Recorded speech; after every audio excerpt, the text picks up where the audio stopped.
დავით როგორ აქვს?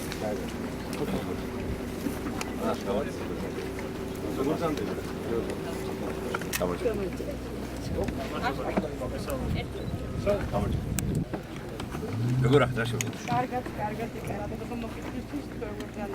მეც კარგად, ჩამოვედით. თვერში სიმბოლურად მინდა რომ ჩვენს მივიღოთ მონაწილეობა.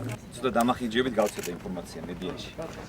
მთავრობამ უკვე მესამე წელია რამესაც ვასუბსიდირებით ამ სუბსიდიის თანხას რომ უმატო დანამატს რო უგეთებთ.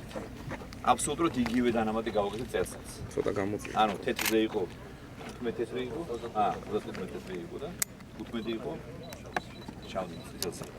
კომპანიებს სამწუხაროდ შეექმნათ პრობლემები. როგორც მე ამიხსნეს ესე იგი, როგორც გავიგეთ ჩვენ, ჩაუწვეთ.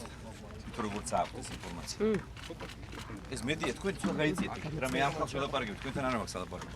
საბოლოო ჯამში მაგარი რთული ქონდა რა. ეხა ისე არ გამომივიდეს რომ თავს ვიგებთ, მაგრამ რაც შევძელით ამ 3 წელს განმავლობაში, ის რაც ბატონმა ბიძინამ დაიწყო და ჩვენ გავაგრძელეთ, მე მგონი ძალიან მნიშვნელოვანი იყო.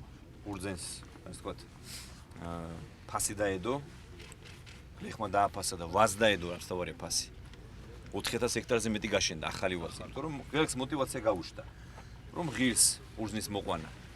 თუნდაც ამ ვითარებაში ხო მინიმუმ 100%-იანი მოგებით შეუძლია რომ გაკიდონ ესე ურზე. ამას გარდა მოსავალი არის გაორმაგებული. მოსავალი გაორმაგებულია ხო?